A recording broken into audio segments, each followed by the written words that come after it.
வணக்கம். பிகினர்ஸ்களுக்கான இந்த வீடியோல நம்ம பார்க்க போறது ஒரு பிளவுஸ்ல ஷோல்டர் எதனால இறங்குது அப்படிங்கறத பத்தி இந்த வீடியோல நம்ம தெளிவா பார்க்கலாம். அதுக்கு முன்னாடி ரொம்ப யூஸ்ஃபுல்லா இருக்கிற இந்த சேனலை இது வரைக்கும் சப்ஸ்கிரைப் பண்ணாதவங்க சப்ஸ்கிரைப் பண்ணுங்க. என்னோட சேனல் நேமுக்கு பக்கத்துல இருக்கிற சப்ஸ்கிரைப் பட்டனை கிளிக் பண்ணுங்க. கிளிக் பண்ண உடனே பக்கத்துல ஒரு பெல் ஐகான் வரும், அதையும் கிளிக் பண்ணிடுங்க. நான் வீடியோ அப்லோட் பண்ணும்போது உங்களுக்கு நோட்டிபிகேஷன் வரும். என்னோட வீடியோக்களை நீங்க தவறாம பார்க்கலாம்.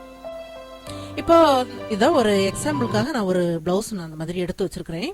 இப்போ இந்த பிளவுஸ்ல பாத்தீங்கன்னா ஃபர்ஸ்ட்ல நாம பார்க்க போறது, இப்போ ஷோல்டர் நிறைய பேருக்கு முன் பக்கம் இறங்கும். இப்போ இன்னும் சில பேருக்கு சைட்ல இறங்கும். அந்த மாதிரி ஷோல்டர் ரெண்டு விதமா இறங்குது. இப்போ ஷோல்டர் இறங்கு எதனால அப்படின்னு சில பேர் என்ன நினைக்கிறாங்க அப்படின்னா, இப்ப இந்த பிளவுஸையே நான் அதுக்காக தான் நான் உங்களுக்கு இந்த மாதிரி ஒரு பிளவுஸை நான் எடுத்து வச்சிருக்கிறேன். இந்த ஷோல்டர் வெட்டுப்பாகம் இந்த அளவை நீங்க பாருங்க. இது ரொம்ப கம்மியான ஒரு அளவுல உள்ள ஒரு பிளவுஸ் இந்த மாதிரி இருக்கு. இப்ப இதோட பின்பக்க நெக்கோட ஹைட்டையும் பாருங்க. இதுவும் கொஞ்சம் அதிகமா வச்சிருக்கக்கூடிய நெக்கு தான். இப்போ இந்த பிளவுஸ் போட்டிருக்கும் போது நல்லா ஃபிட்டா இருக்கிற மாதிரி உள்ள டைப்ல உள்ள பிளவுஸ். இப்போ நம்ம ஷோல்டர் வெட்டுப்பாகத்தை நாம கம்மியா வச்சதுனாலதான் நமக்கு ஷோல்டர் பகுதி இறங்குதா அப்படின்னு நினைக்கிறது தவறு. ஏன்னா ஷோல்டர் எவ்வளவு வெட்டுப்பாகம் கம்மியா வச்சாலும் நாம அந்த மெஷர்மெண்ட் நம்ம சரியான முறையில எடுத்தோம் அப்படின்னா அந்த ஷோல்டர் உங்களுக்கு இறங்கவே இறங்காது. அதே சமயம் இந்த கழுத்தையும் நீங்க நாம அளவுக்கு அதிகமா எடுத்துட்டோம், நம்ம கழுத்தோட அளவை நம்ம சிறுசாக்குனா தான் நமக்கு அந்த பிளவுஸ் போட்டிருக்கும் போது ஷோல்டர் பகுதி இறங்கி வராது அப்படின்னு நினைக்கிறதும் தவறு. இப்போ அது எப்படி பண்ணுனா நமக்கு அந்த ஷோல்டர் இறங்காம இருக்கும் அப்படிங்கறத நான் இப்ப சொல்றேன். இப்போ ஃபர்ஸ்ட்ல நாம முன் பக்கமா இறங்கக்கூடிய ஷோல்டர் உள்ளவங்களுக்கு எதனால அப்படிங்கறத பார்ப்போம். முன் பக்கம் அப்படிங்கும்போது இந்த மாதிரி இந்த ஷோல்டர் தையல் இருக்கு பாருங்க. இந்த தையல் நீங்க இந்த பிளவுஸ் போட்டிருக்கும் போது முன் பக்கமா வரும். முன் பக்கம் இந்த மாதிரி இழுக்கும். முன் பக்கம் இழுத்து இந்த ஷோல்டர் வெட்டுப்பாகம் நம்ம ஷோல்டரோட மேல் பகுதியில நிக்காம கொஞ்சம் இறங்கி முன் பக்கமா வருது. அது பார்க்கும்போதே உங்களுக்கு அது தெரியும். அந்த மாதிரி முன் பக்கமா இருக்கும். அந்த முன் பக்கமா வரும்போது இந்த ஃப்ரண்ட்ல உள்ள நெக்கும் உங்களுக்கு அளவுக்கு அதிகமா முன் பக்கம் வருது. அப்போ நீங்க எவ்வளவுதான் அந்த நெக்கை நீங்க சிறுசா வச்சாலும் அந்த இது இறங்கும் போது உங்களுக்கு நெக்கும் உங்களுக்கு பெருசா போயிருது. பேக் சைடு நெக்கு மேல ஏறி அளவு சின்னதா போகும். இப்ப நெக்கு மட்டும் சின்னதா போகாது, பேக் சைடோட உயரமும் சின்னதா போகும். அப்போ நமக்கு பேக் சைடுல உயரம் நமக்கு பத்தாது. இந்த ஹைட் பேக் சைடுல நமக்கு அதிகமா வைக்கணும் அப்படின்னு நினைக்கிறாங்க. ஆனா அந்த இறங்கதை நீங்க சரி பண்ணிட்டீங்கன்னா உங்க பிளவுஸோட அளவுக்கு நீங்க தச்சீங்கன்னா அது சரியா வரும். இப்போ இறங்குது அப்படின்னா ஃப்ரண்ட்ல இறங்குது அப்படின்னா உங்களுக்கு இந்த செஸ்ட் பகுதியில் உள்ள இந்த உயரம் இருக்கு பாருங்க. இந்த ஷோல்டர் பகுதியிலிருந்து இந்த பெரிய டாட் வரைக்கும் வரக்கூடிய அளவு, இந்த அளவை நீங்க அதிகப்படுத்திட்டீங்கன்னா உங்களுக்கு அந்த மாதிரி இறங்காது. இந்த அளவு அப்படின்னா இதுல இருந்து இது வரைக்கும் வரக்கூடிய அளவு. இப்போ உள் பக்கம் எடுத்து பார்க்கும்போது இந்த மாதிரி தெரியும். இந்த ஷோல்டர் மேல இருக்கு பாத்தீங்களா, இதுல இருந்து நம்ம இந்த பெரிய டாட் வரைக்கும் வரக்கூடிய அளவு நீங்க எவ்வளவு எடுக்கிறீங்களோ அந்த இறங்கக்கூடிய பிளவுஸுக்கு அது எவ்வளவு இருக்கோ அதுல இருந்து ஒரு 1/2 இன்ச் நீங்க அதிகப்படுத்துங்க.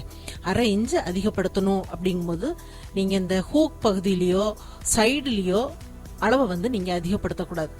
இந்த அளவை நீங்க அதிகப்படுத்திட்டு வைக்கும்போது இந்த இடம் உங்களுக்கு இப்படி இறங்கும்.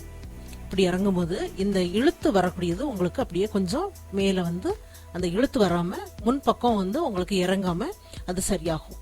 நீங்க அதே சமயம் அதிகமா வைக்கணும் அப்படின்னா இதெல்லாம் நீங்க அதிகமா வைக்க கூடாது. வச்சீங்கன்னா உங்களுக்கு இந்த சைடு ஜாயிண்ட்ல உங்களுக்கு சரியா வராது. இந்த அளவு உங்களுக்கு அதிகமாயிரும். இப்போ அதே சமயம் உங்களுக்கு பேக் சைட்ல எனக்கு ஹைட் அதிகப்படுத்தணும் அப்படின்னாலும் நீங்க இந்த பகுதியில் உள்ள அளவை அளவு பிளவுஸ்ல இருக்கக்கூடிய அளவை அதிகப்படுத்தாம இந்த பட்டியோட அளவை தான் நீங்க அதிகப்படுத்தி உங்க பிளவுஸ் இன்னும் உங்களுக்கு அளவு அதிகமா உயரம் வேணும் அப்படின்னா நீங்க அதிகப்படுத்தணும். இப்போ பட்டியோட உயரம் அப்படிங்கும்போது இந்த சைடுல உள்ள உயரத்தை மட்டும் நீங்க பேக் சைடு உயரத்துக்கு தகுந்த மாதிரி பேக் சைடுல 1 இன்ச் அதிகமாக்கிருக்கீங்களோ 1/2 இன்ச் அதிகமாக்கிருக்கீங்களோ அதுக்கு தகுந்த மாதிரி இந்த பட்டியோட அளவை அதிகப்படுத்தி எடுக்கணும். இந்த சைடுல ஹூக் பட்டியை உங்களுக்கு அதிகப்படுத்தணுங்கிற அவசியம் இல்லை. இப்போ ஃப்ரண்ட்ல இறங்குறதுக்கு நம்ம இந்த மாதிரி இந்த அளவை நீங்க சரி பண்ணிட்டீங்கன்னா உங்களுக்கு ஃப்ரண்ட்ல இறங்காது. அந்த மாதிரி சொல்லியிருக்கிறேன். இப்போ இன்னும் சில பேருக்கு என்னன்னா சைட்ல இறங்கும். அவங்க பேக் சைடுல நெக்கோட அளவையும் கம்மியா தான் பண்ணியிருப்பாங்க. இந்த ஷோல்டர் வெட்டு பாகமும் அளவு வந்து அதிகமா தான் இருக்கும். ஆனாலும் போட்டது கொஞ்ச நேரம் கழிஞ்சதுக்கு அப்புறம் என்ன ஆகும், இந்த மாதிரி கை பக்கமா அந்த ஷோல்டர் வந்து வெளிப்பக்கமா இறங்கி வருது. அப்போ வெளிப்பக்கம் இறங்காம வரணும் அப்படின்னா இந்த அளவை வந்து நம்ம என்ன மாத்தணும் அப்படின்னா, இப்போ இங்க இந்த ஷோல்டர் பகுதியிலிருந்து இது வரைக்கும் இந்த செஸ்ட் பகுதியில உள்ள அளவோட உயரம் வந்து அதிகமா எடுத்திருப்பாங்க. ஏன்னா அவங்க தேவைக்கு அளவு அதிகமா இருக்கும். அந்த மாதிரி அளவு அதிகமா இருக்கும்போது அந்த பகுதி வந்து நமக்கு இந்த பகுதியில நமக்கு போட்டதுக்கு அப்புறம் சரியா இருந்த மாதிரி இருக்கும். இங்கதான் உங்களுக்கு லூஸ் விழும். இங்க நமக்கு சரியா தானே இருக்கு அப்படின்னு நினைப்பாங்க. ஆனா இங்க சரியா தான் இருந்த மாதிரி இருக்கும். இந்த அளவு அதிகமான அளவு வந்து உங்களுக்கு மேலதான் வரும். இங்க கரெக்டா இருந்த மாதிரி இருக்கும். ஆனா இங்க வந்துரும் அந்த அளவு. இங்க வரும்போது இது வந்து என்ன ஆகுது, இந்த பக்கம் இறங்கதான் செய்யும். அந்த மாதிரி இருக்கும்போது நீங்க இந்த அளவை கொஞ்சம் கம்மியாக்கணும். இந்த அளவை வந்து இந்த பகுதி எல்லாமே நீங்க கொஞ்சம் 1/2 இன்ச் அளவு கம்மி பண்ணிட்டு, இந்த அளவு வேணா நீங்க அதே அளவு வைக்கலாம். இங்க இருந்தே ஒரு 1/2 இன்ச் அளவுக்கு இந்த மாதிரி அப்படியே எடுத்து நீங்க இந்த பக்கம் பண்ணிட்டு அதுக்கப்புறம் நீங்க அந்த பிளவுஸை வந்து ஜாயின் ஆக்குங்க. இங்க அளவை கம்மியா எடுத்தீங்களானா இந்த பட்டியோட அளவை நீங்க அதிகப்படுத்தணும். அளவை அதிகப்படுத்தும் போது அந்த பேக் சைடோட இந்த ஃப்ரண்ட்ல உள்ள பீஸ் வந்து உங்களுக்கு வந்து ஜாயிண்ட் ஆகுறதுக்கு இந்த அளவு வந்து சரியா வரும். இந்த மாதிரி நீங்க சைட்ல இறங்குறதுக்கு இந்த மாதிரி பண்ணுங்க.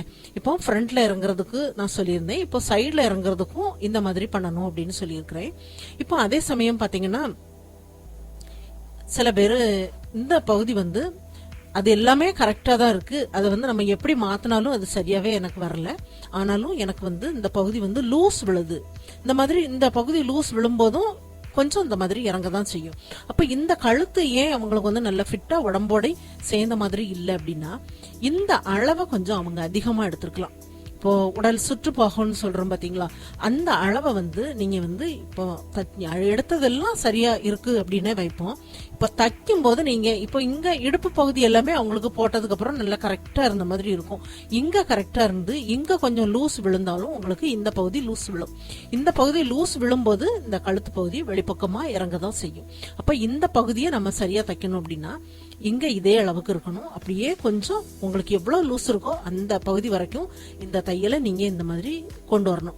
இப்படி நீங்க தைக்கும் போது எனக்கு ஆம்ஹோல் சின்னதாயிருமே, இதை இப்படியே நம்ம கொண்டு வரணுமா அப்படின்னா அப்படி இல்லை. இப்போ ஆம்ஹோல் வந்து உங்களுக்கு இந்த அளவு சரியா இருக்கு அப்படின்னா இதுக்கு தகுந்த மாதிரி நீங்க எவ்வளவு 1/2 இன்ச் பிடிச்சிருந்தீங்கன்னா அந்த 1/2 இன்ச்சை கொஞ்சம் தள்ளி கட் பண்ணி அந்த ஸ்லீவ் வந்து நீங்க அதோட ஜாயிண்ட் ஆக்கணும். அந்த மாதிரி பண்ணும்போது அந்த ஆம்ஹோல் அளவு வந்து உங்களுக்கு சரியா வரும். அந்த மாதிரி பண்ணி பாருங்க, உங்களுக்கு சைட்ல வந்து இறங்காது. இப்ப ஷோல்டர் இறங்குறது எதனால அப்படிங்கறத 3 விதமான டைப்ல நம்ம அதை சரி பண்றத இந்த வீடியோல நான் உங்களுக்கு தெளிவா சொல்லியிருக்கிறேன். எல்லாருக்கும் நல்லா புரிஞ்சிருக்கும்னு நினைக்கிறேன். இந்த மெத்தட்ல நீங்க ட்ரை பண்ணுங்க. இந்த வீடியோ பார்த்ததுக்கு நன்றி. மேலும் வீடியோஸ் பார்க்க இந்த சேனலை மறக்காம சப்ஸ்கிரைப் பண்ணுங்க.